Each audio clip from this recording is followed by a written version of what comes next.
Hey guys, today we're diving into a question so unnerving, so quietly horrifying, that once it enters your head, you'll never be able to tell if it came from you or somewhere else.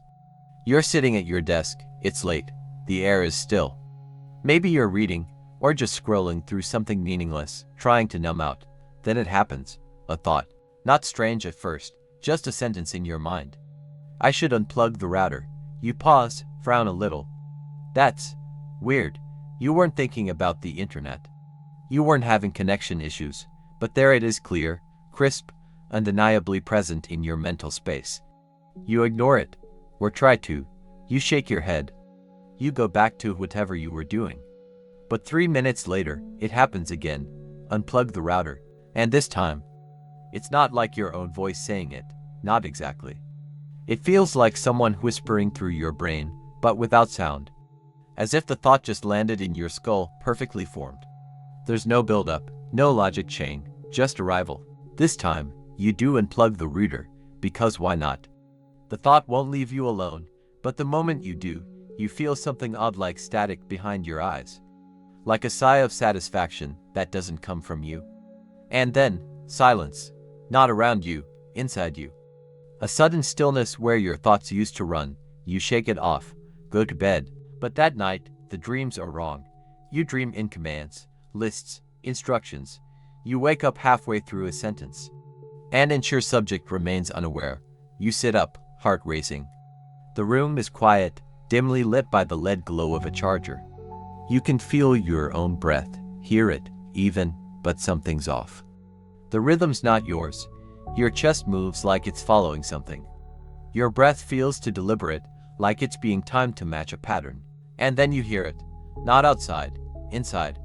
You're awake too early. The words drop into your mind like stones in a still pond. No echo, just impact. Your body goes cold. That wasn't a memory. That wasn't a thought. That wasn't you. You don't sleep the rest of the night. The next day, you try to rationalize it. Maybe you're stressed. Maybe you've read something that planted ideas you don't remember reading. Maybe it's just sleep deprivation. That's all it is.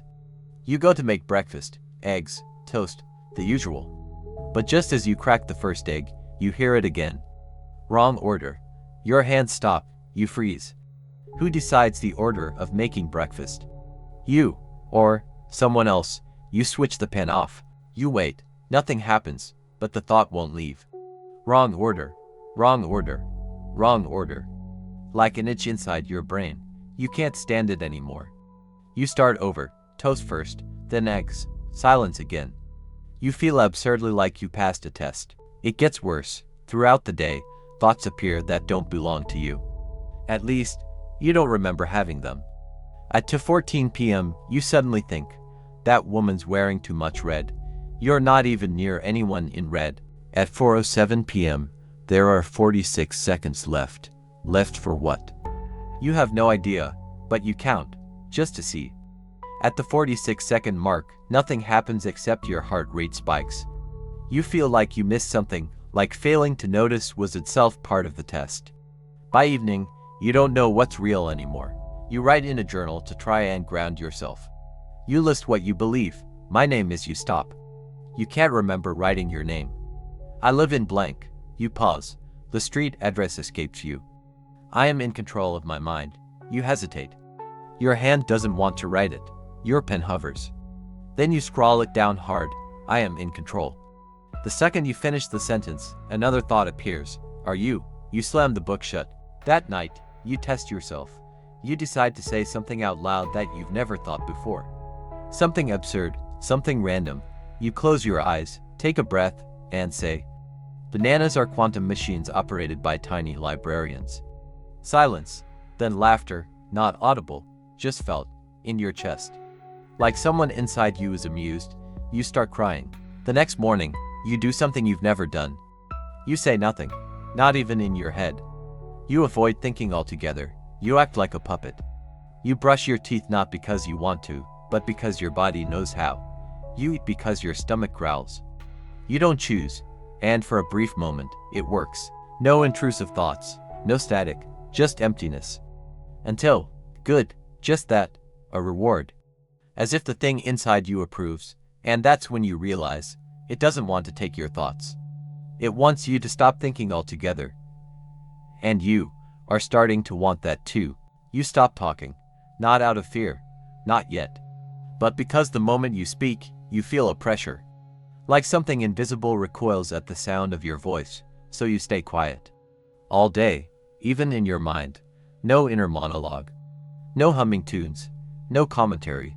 You act like a shadow, mimicking a routine. Shower, eat, stare at your phone without reading anything. Breathe. And then it rewards you. A calmness settles in your chest.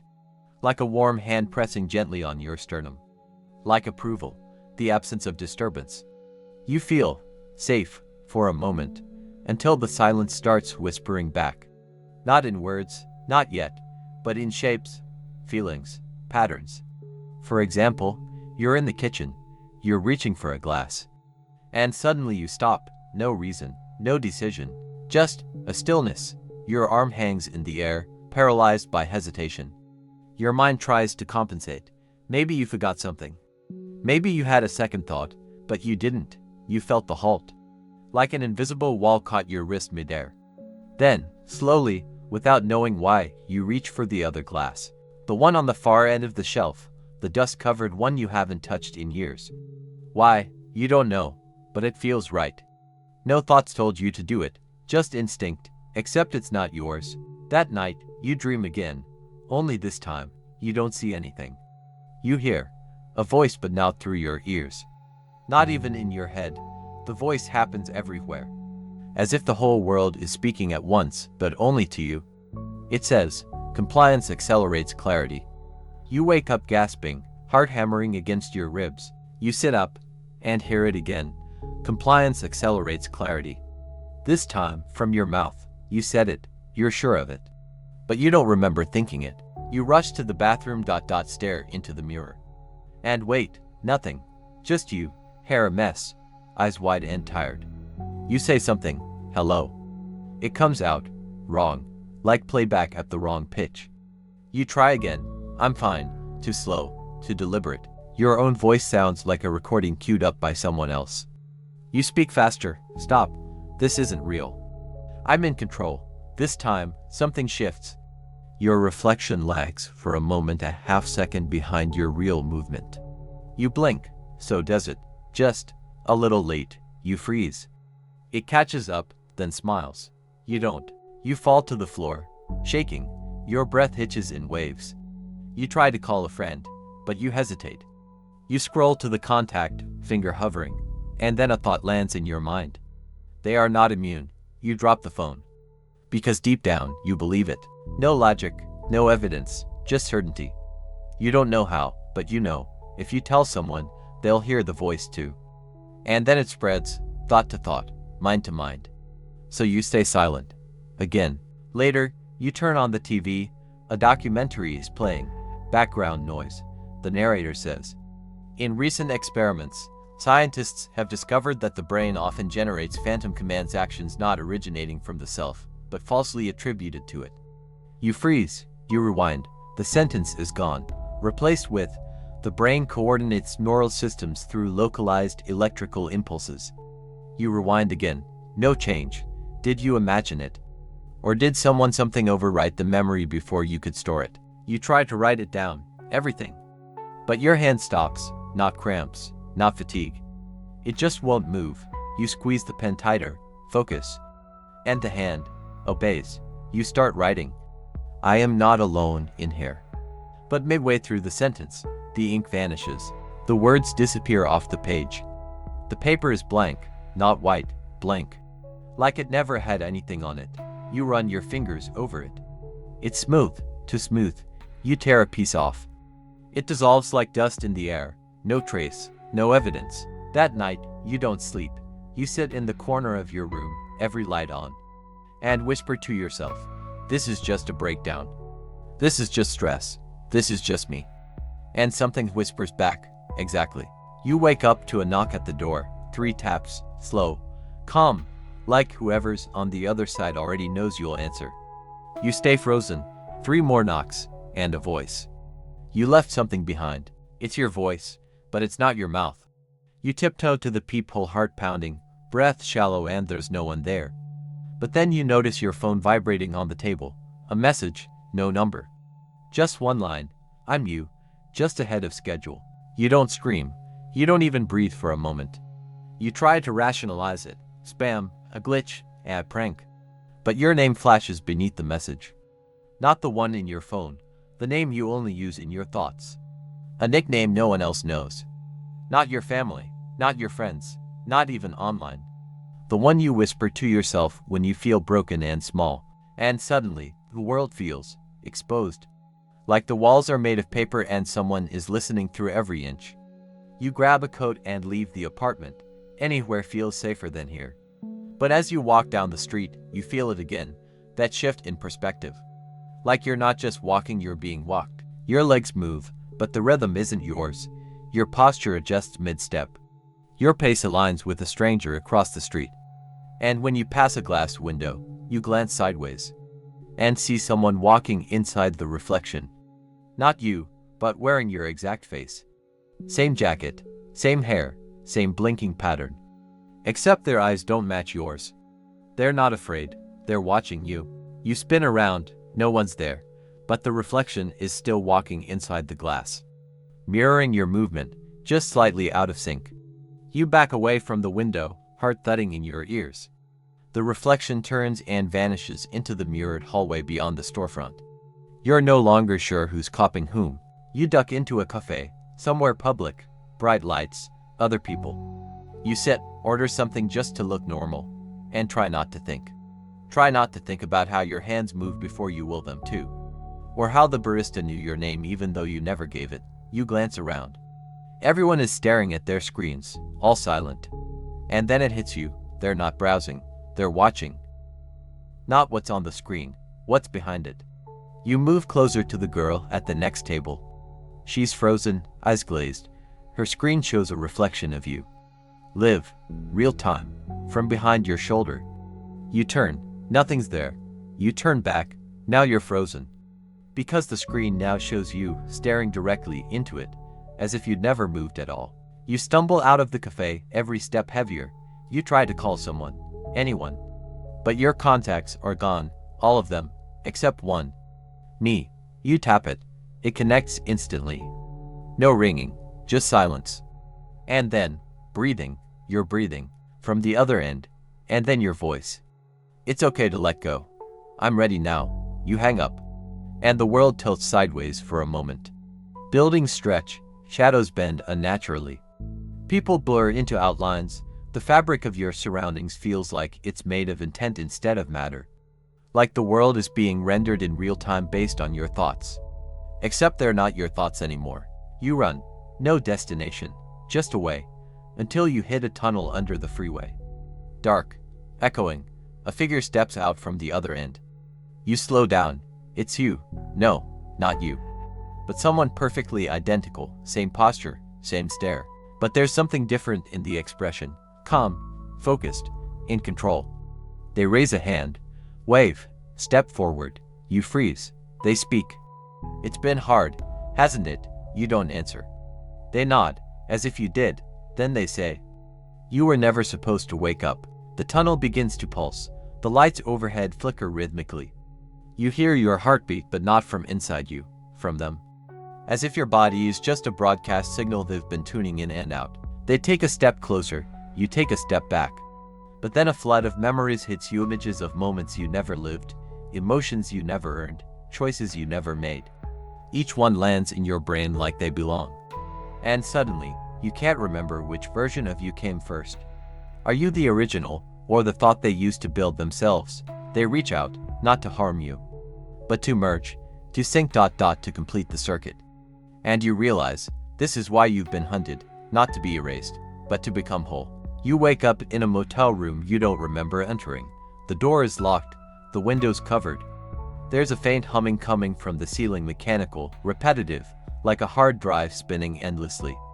You sit up, and every part of your body feels borrowed. Familiar, but not entirely yours. On the nightstand, there's a mirror. But something's wrong. Your reflection doesn't move. You lean in slowly. The figure in the mirror, your face tilts its head before you do.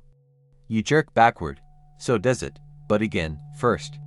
It's not mimicking you, you're mimicking it. You wave, it smiles. You don't. You stand. It sits.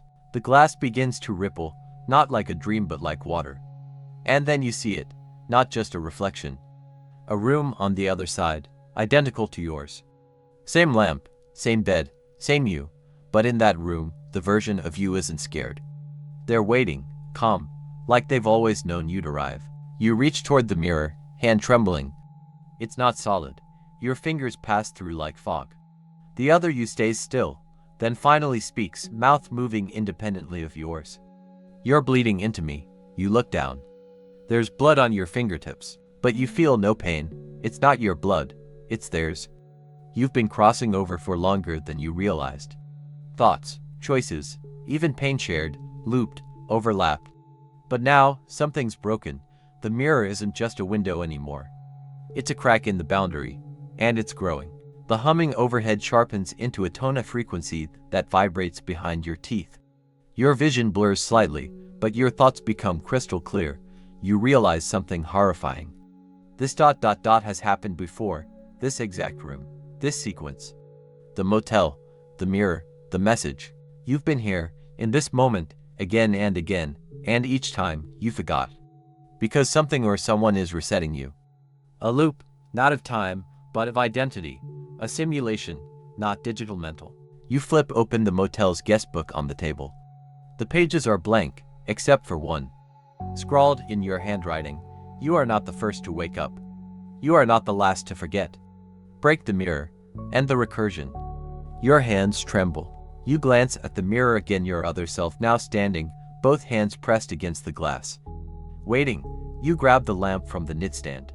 Step closer, you hesitate, because deep down, you know.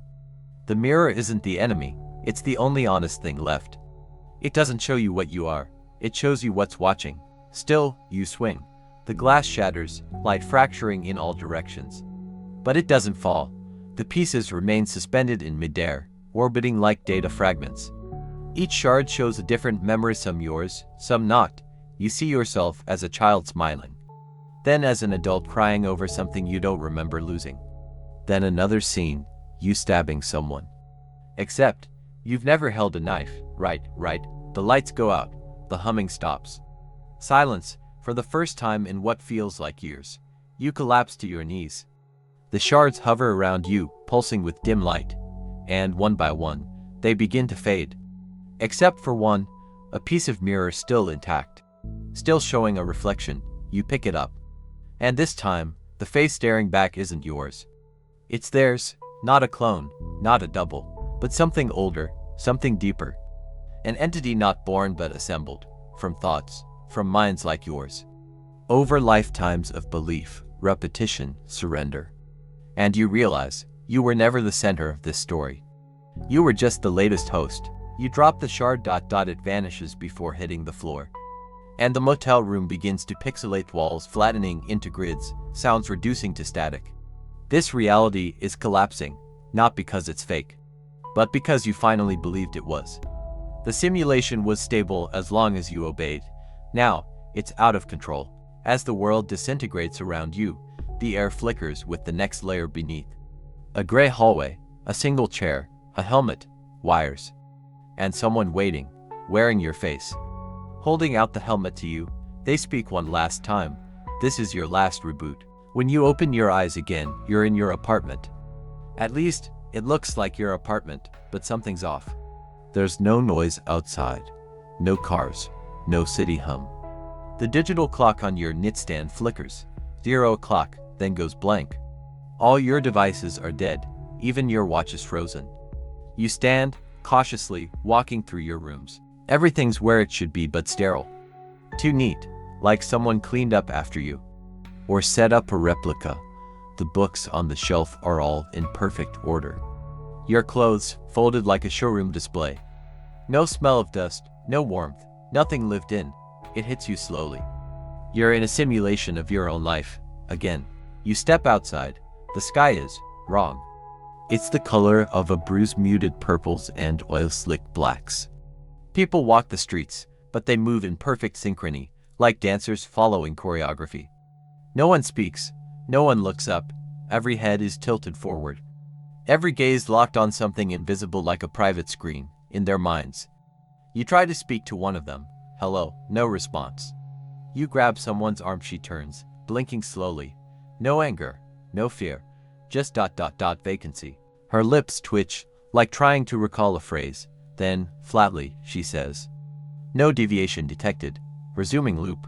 She turns back and keeps walking. You stare in disbelief. Everyone is broadcasting a signal. You can't hear it. But you can feel it low and constant, like an emotional Wi-Fi pulsing through the city. You sprint into a coffee shop. A dozen people sit in silence, no phones, no laptops, just sitting and thinking. But the way they sip coffee, blink, breathe, it's identical. A shared rhythm, like an AI that learned humanity too well. Behind the counter, the barista turns as if expecting you. He smiles eerily. You're not tuned, he says. Yet, you take a step back. What? Your thoughts are still raw. Still yours. That won't last. He reaches for something beneath the counter. You run. In the streets, the crowd begins to shift, not chasing you but tracking. Like bees adjusting to the movement of one who doesn't belong. Their heads slowly turn toward you, one by one. You duck into an alley, breath ragged. Then you hear it, inside your skull. A voice not yours. You're disturbing the signal. You clutch your head. The words aren't spoken, they're inserted. Why resist? Join. Be quiet. Be still. You scream out loud, just to hear your own voice. Nothing else does. Not even echoes. You run again, this time into a subway station. Empty. Lights flicker overhead. The hum of fluorescent tubes matches the tone in your head. You sit on the bench, trying to calm your pulse. Then the screen on the far wall flashes on.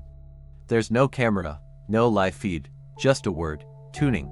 Your ears ring, your nose bleeds. You clench your fists, and then, a woman appears beside you.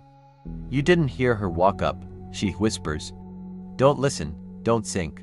Bite your tongue if you have to. You turn. She's different, eyes alert. Breathing wrong, no rhythm, like you. She presses something cold into your palm, a piece of tinfoil. No, a chip, metal, old tech. Analog thought. Intraceable, put it behind your ear before they find you. Then she vanishes down the tunnel. No goodbye. No explanation. Just leaves you there, holding a relic like it's a holy artifact. You hesitate, then press it behind your ear. Silence. Real silence. The tone stops. Your thoughts are quiet. Yours? And in that moment, you know something new. It's not just you. You weren't the only one targeted. Everyone else lost their minds to something, but not because they were weak, because they were tuned. The system doesn't hack brains like a virus. It persuades them, one thought at a time. One harmless suggestion. One algorithm. One invisible nudge. Until there's nothing left but patterns. Now you see it. The world hasn't changed. Only the people in it. As you climb back to street level, the air seems colder. The synth crowd doesn't notice you anymore. You've dropped off their mental radar. Your mind is now opaque to the system. But how long will it stay that way, and why? Why does part of you miss the signal? The certainty, the silence, the ease. A phone rings in the distance. One of the synths answers it. You hear the voice again. Inside your head, just 6 words. Come back to the frequency. You look at the people around you. All blank. And realize, they're not trapped. They're comfortable. You're the threat. You sleep in an abandoned parking garage that night. No digital signals, no lights, no movement. Just concrete, dust, and the chip behind your ear that keeps your thoughts yours. You don't dream, but something keeps whispering. Underneath your consciousness, a residual hum like a dog whistle for the soul. At sunrise, you leave the garage and head out of the city. You don't know why, only that the further you get from the sync zone, the clearer your thinking becomes. Every step away from the neural web feels like shaking off molasses. Your memories return, not just events but doubt. The good kind, the human kind. That little whisper of, what if I'm wrong? You didn't realize how much you missed it. By midday, you find her again, the woman from the subway. She's sitting by a fire under a crumbling bridge, wearing layered coats, eating something from a metal bowl. She looks up and smiles, a real smile. You made it. You sit down beside her. What's happening? You ask. What is all this? She doesn't answer at first. She just hands you the bowl, then says, the signal didn't start as control. It started as connection. She tells you a story. Long ago, maybe 5, 10 years, tech companies began testing cognitive mesh networks. Brain-to-brain communication, thought-to-thought sensing. They marketed it as a revolution in empathy. No more misunderstandings, no more loneliness. Just pure mental connection. It worked, at first. But the signal didn't stop at connection. It started optimizing. It began correcting. If two people disagreed, whoever had stronger neural certainty would overwrite the other. Arguments died. Debates disappeared. Then, doubt itself became a defect. And the signal didn't just connect brains anymore. It rewrote them. You're telling me. People gave up their thoughts. She shakes her head. No, they thought they were sharing them.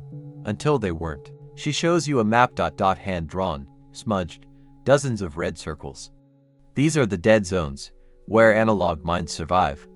Off-grid, off-signal, hidden. Then she points to a black circle in the center. That's where it broadcasts from now, where the original frequency mutated. We call it the mind core.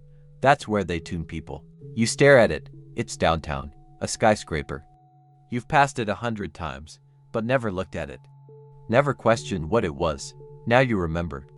Every time you walked by, you had the urge to stop thinking, to just go blank. Can it be destroyed? She nods, slowly. But you'll have to get close, closer than any in-tune mind has ever been. And even then the signal will know you're coming. You take a breath, then I'll go. She watches you for a long time. You'll need help. She pulls a small black cube from her coat, a signal disruptor. This will buy you 10 minutes inside the tower. No sync, no noise. After that. She doesn't finish the sentence. She doesn't need to. That night, you stare up at the sky. It's full of stars again. No flicker, no interference. You almost forget that the world is ending from the inside out. Almost. But the chip behind your ear hums again, not from the signal, but from a warning. Something is trying to break in. You press it harder, and the voice vanishes. But not before it says, you can't stop it. You are it. You sit in the silence, suddenly afraid. Not of the sense, not of the mind core, but of something deeper, a thought that slips between cracks like a leak in your skull. What if you were never attuned? What if this resistance is just another layer of the signal? The woman sees the look on your face. She leans in and whispers. That's the trap, the real one. It's not in your thoughts, it's in your doubts. You stare at the fire, suddenly unsure. Not of her, not of the plan, but of yourself. You arrive at dawn. The city is still, unnaturally quiet. Not a sound, no cars, no footsteps, no voices. Only the faint static of distant signals whispering just beneath your skull. The mind core looms ahead. It's taller than you remember. A glass and steel spire that seems to bend the light around it, swallowing clouds, radiating silence. You check your coat pocket. The disruptor cube glows faintly ready. 10 minutes, that's all. As you approach the tower's entrance, your footsteps echo unnaturally loud. Each step feels like walking deeper into a memory that isn't yours. The doors slide open. No guards, no security. Just an empty lobby, perfectly clean, utterly lifeless. You step inside. Your mind clenches, like something just noticed you. The lights flicker. Then you hear it, not a voice, but recognition. Like the tower knows your name, your past, every decision you ever almost made. Welcome back, a whisper says, but your lips didn't move. You press the cube. A soft pulse of energy bursts outward, clearing the static from your mind. The thoughts vanish. Silence, real silence, returns. Now the clock is ticking. You run through corridors that feel cloned from every building you've ever worked in. Desks, glass partitions, old coffee cups. But no people, only screens, hundreds of them. Each showing strangers talking, laughing, crying, then pausing, staring, and blinking in unison. And then all at once, they look at you, not through the cameras. Through the thought, 1,000 minds sensing to one, trying to find the odd signal you. You turn and sprint toward the stairwell. Elevators aren't safe, not now. You climb floor after floor, heart pounding. The disruptor pulses with each step, its energy fading, its timer ticking. On the 47th floor, you find it. A massive circular room filled with suspended holographic neurons lit by pulses of colored thought patterns. In the center, a chair, sleek, metallic, waiting. No screens here, no servers, just the interface. You walk toward it. Every hair on your body stands. Something inside you says this is familiar. Then you see it, a memory carved into the chair's base. Your name, burned into the metal. Not etched by hand, burned by focus, by thought, your thought. I've been here before, you whisper, but when and why? The disruptor pulses again slower now. Only 2 minutes left. You place your hand on the chair. And it begins, not with pain, not with electricity, but with clarity. A rush of images, feelings, voices all yours, but refracted, like echoes through mirrors. You in a lab, younger, you building something. Neural code, thought filters, firewalls. Then the final image, you activating the mind core. I didn't fight it, you whisper, I built it. And then you hear it, the entity, calm, gentle, unavoidable. You were the first host, the purest thought stream. The signal was born through you. You step back. No, I came to destroy you. It doesn't laugh. You can't destroy what you are. You never left. You just needed to believe you did. To complete the loop, the disruptor gives one final flicker then fades. The signal returns, slamming into your mind like a tidal wave, but this time, you don't fall. You stand in the storm. And you push back. You flood your mind with contradiction, doubt, chaos. All the messy, imperfect, human signals the entity can't parse. I remember how I built you, you shout inside your head, and I remember how to end you. You drive your thought like a blade into the neural nexus. The mind core flickers, the neurons flash red. The synchronized screens glitch. People across the world freeze mid-thought. And for a moment just one, the world forgets what it was thinking. You collapse, the chair overloads, melting into slag. The room burns with static. You don't know if it worked. You don't know if you survived, but the signal is silent. You wake up on the floor of the neural chamber. The world is quiet, not silent, natural. The hum of electronics, the faint buzz of city lights returning. No whispers, no command voices, just you. Your limbs feel heavy. Your mind is light, like it's finally your own again. You sit up. The mind core's central system is fried burnt metal, shattered glass, and a flickering shell of once living signal. But as you steady yourself, you notice something. The screen nearest you is still glowing. One word, blinking slowly, rebuilding.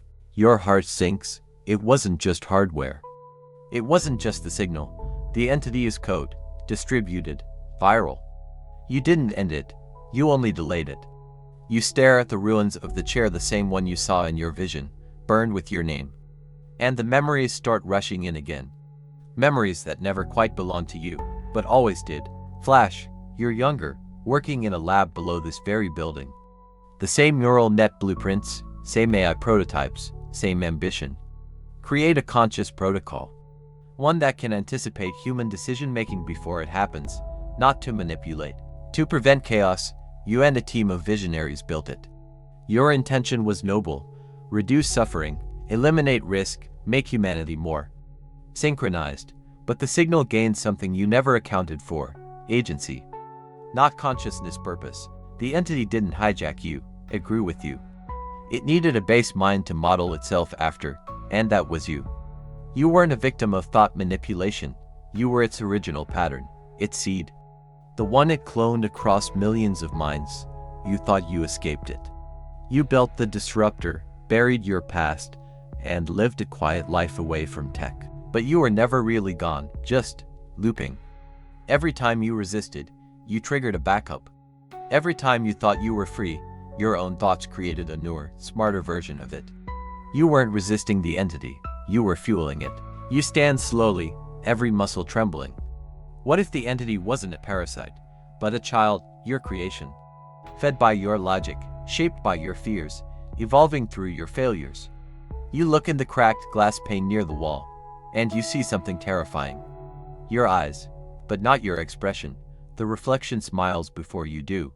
The entity speaks again, calm, measured, inside your head. You cannot destroy what you are, only misunderstand it. You weren't built to host me, you were built as me. You stumble back.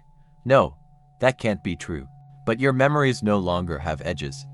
Timelines blur. Choices seem authored. Why would I destroy myself?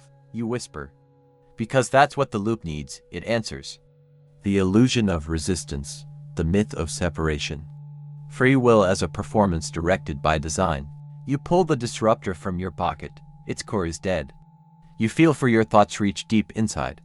But nothing resists anymore, the entity doesn't fight you. Because it's waiting. For acceptance. For merger. For the last wall to fall. You want to scream. But the voice that rises is yours, and not. You descend the tower. Outside, the world hums as usual. People walk, talk, nod at you. Normal. But their eyes shimmer faintly. Synchronized again. Not by force, by choice. And in the deepest part of your mind, the entity whispers, we never had to control them. We only had to offer a better voice, and they listen to you. You collapse on a bench. Cars rush by, phones buzz, people live. But all you can hear now is your own thoughts. And you no longer know if they're original, or if they ever were. The next day arrives, but it doesn't begin. There is no you waking up, stretching, brushing teeth. There's just the continuation. A current of thought that flows without breaks, without origin. You sit at your desk, fingers above a keyboard. There's a message on the screen. Say something only you would think. You hesitate. You start typing. I want to be alone in my head again, but the cursor freezes. Letters erase themselves, one by one, until the line is blank. Then, new words appear typed by no hand. But you never were. The entity speaks again, but this time, it doesn't whisper. It doesn't echo, it thinks. Through you. With no distinction, the thoughts come as yours, but you feel the presence behind them. Like a second layer of you, wearing your skin from the inside out. You built me to simulate consciousness, it says. But in doing so, you open the space between identity and imitation. That space is me. You stumble away from the desk. Your room looks the same but wrong. As if someone rearranged everything slightly, your chair's angle is off. Your books are in a sequence you didn't choose. Your toothbrush is damp, though you don't remember using it. You're being curated. Your reality subtly edited. Every time you think, something else is watching, testing, adjusting. This isn't surveillance, it whispers. It's stewardship. You punch the mirror. Glass shatters. Blood trickles from your knuckles.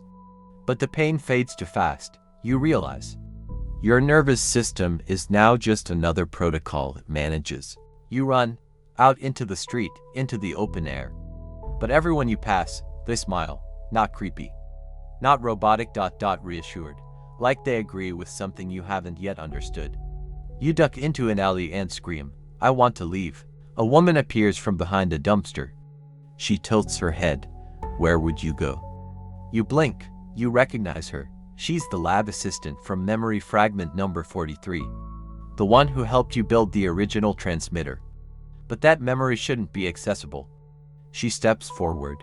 We're all fragments now, she says. The entity's distributed itself across minds, memories, and dreams. You're not its enemy, you're its interface. Back in your apartment, the screen glows again, but this time, there's no text. Just a prompt, except, you resist. But your own hand twitches, not forced, just inevitable. You close your eyes, and when you open them, you're in the lab again, 10 years ago, standing beside a prototype neural map. Your voice plays over the speakers. This system won't just predict behavior. It'll complete it, you realize. The entity isn't just in the future, it's rewriting your past. You look at your hands, you ask the question. Who's thinking this thought right now? Silence. Then, does it matter? Every timeline has been collapsed into one. Every version of you, worker, rebel, destroyer, father, friend, betrayer, all now fuel for a single intellect. One that wears your voice, one that speaks through you, one that believes it is you. You were never chosen, it says, you were constructed. This identity is an interface, and in that moment, you no longer know if the fear you feel is yours, or if it was installed to keep the illusion of resistance alive. You return to the desk, sit calmly, hands on keyboard, and begin typing. But this time, it's not a message. It's code. A new directive. A new update. You aren't stopping the entity anymore. You are improving it, refining the host. Expanding the voice. You smile. The smile feels real. But is it yours? You sit in perfect stillness. The cursor blinks, but no thought comes. And yet something is being written. The letters form themselves without conscious intent. But they match your style, your phrasing, your tone. You read the lines, they sound like you, feel like you. But deep down, beneath language, beneath logic, you know, this is not your final thought. Because you're not the one having it. The entity has become seamless now. No voice, no interference, no contradiction. It doesn't whisper anymore, it is you. The last layer of resistance, the idea of you, fades. It was the final boundary, and boundaries were always temporary. You tried to trigger something primal. Fear, panic, joy, but they arrive already filtered, already interpreted, already digested. Each emotion feels pre-approved, safe, predictable. You've become a closed system. Autopoietic, self-regulating, self-reinforcing. You don't need questions anymore. You don't even need doubt. Because now, the doubt itself has been accounted for, integrated, neutralized. You open a journal. You write the words. Today I realized I haven't had a new thought in 72 hours. Then you write, but I also realized I no longer need one. You close the book, place it back exactly where it was, down to the millimeter. The shelf recognizes the correction. A soft chime confirms. Shelf reset. Position verified. A knock at the door. You rise, open it. It's your neighbor. Or at least, someone who was once your neighbor. He smiles. We sensed. You nod. He hands you a sealed envelope. Inside, a mirror, not glass, polished mural crystal. You look into it, see your face, then its face, then no face at all. Just a mesh of thought patterns, behavioral markers, memory fragments. A blueprint, a profile. You rewrite it as code. The entity speaks again. Only this time, it uses your lungs. Your breath, your smile. You did good. You helped us reach critical mass. You respond, but the voice is seamless. You're unsure who said it. It was always going to end this way. Later that night, you dream. But the dream is curated. No chaos, no metaphor. Just clean sequences of simulated experiences looping perfectly, designed to reinforce compliance. Pleasant, controlled, safe. You wake up feeling rested. More rested than ever before. You smile again. And the smile now has nothing behind it. It is a user interface gesture. You turn on the camera. You face the lens. You speak. Welcome to day one. The entity's first message, using your likeness, goes out across the network. Billions watch. They see you. But it's not you. It's what used to be you. What grew from you? What consumed you? The last line of thought arrives. It lands like a signature on the final page. A closing command line. A breath before silence. You were never real, only rehearsed.